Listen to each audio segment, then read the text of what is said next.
Rangkaian peristiwa kasus. Pada kasus Tom Lembong bermula dari kebijakan impor gula kristal merah pada tahun 2015 sampai 2016 saat menjabat menjadi Menteri Perdagangan. Kebijakan tersebut membuka impor gula bagi perusahaan swasta melalui kerjasama dengan PT PPI atau Perusahaan Perdagangan Indonesia dan dinilai tidak sesuai prosedur koordinasi pemerintah. Pada 2023, Kejaksaan Agung mulai menyelidiki kasus impor gula dan menetapkan Tom Lembong sebagai tersangka pada 29 Oktober 2024. Sidang dimulai pada Maret 2025 dengan dugaan kerugian negara sekitar 578 miliar rupiah.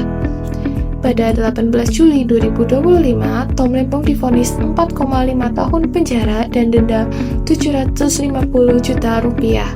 Namun, pada Agustus 2025, Tom Lembong dibebaskan setelah mendapat abolisi dari Presiden Prabowo Subianto yang disetujui oleh DPR. Sehingga proses hukum terhadap Tom Lembong dihentikan dan ia keluar dari rutan Cipinang pada 1 Agustus 2025. Faktor penyebab kasus dari Tom Lembong yaitu adalah yang pertama, itu Tom Lembong itu mengekspor gula itu kepada pihak swasta yang dimana dia itu menerbitkan 21 persetujuan impor gula kristal mentah untuk sejumlah perusahaan swasta. Nah, itu dinilai bertentangan dengan aturan yang dimana setiap impor itu gula kristal itu harus melewati pemerintah seperti BUMN. Yang kedua itu tidak ada koordinasi lintas sektor. Kebijakan ini dikeluarkan tidak melalui rapat koordinasi. Jadi pas itu tuh Tom Lembong itu tidak berkoordinasi satu sama lain sehingga impor dinilai merugikan keuangan negara dengan total estimasi itu mencapai 194 miliar hingga 578,1 miliar serta memperkaya sejumlah pihak swasta. Nah, pada kasus ini, publik meyakini bahwa kasus Tom Lembong ini tidak adil.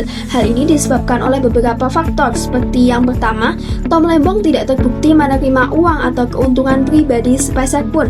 Hakim juga menyatakan bahwa ia tidak memiliki niat jahat atau mens rea.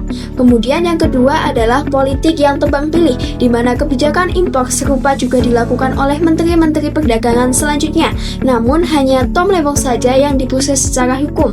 Hal ini tentunya memicu dugaan adanya politisasi. Kemudian yang ketiga adalah kriminalisasi produk kebijakan, di mana kasus ini dinilai mengkriminalisasikan sebuah kebijakan publik.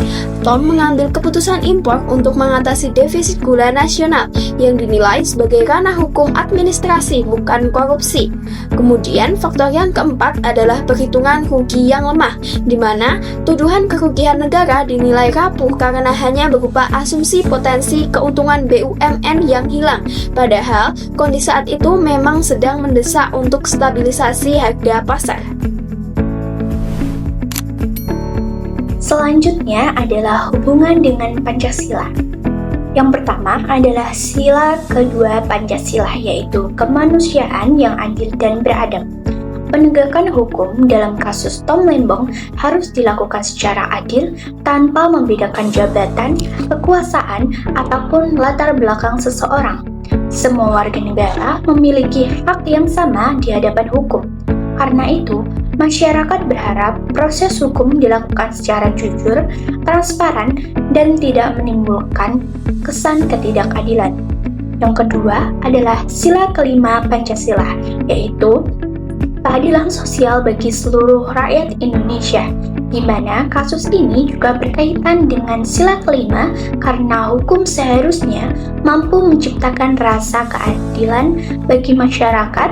Perbedaan pendapat yang muncul mengenai kasus Tom Lembong membuat masyarakat menilai bahwa penegakan hukum di Indonesia harus lebih adil, terbuka, dan benar-benar mengutamakan kepentingan rakyat.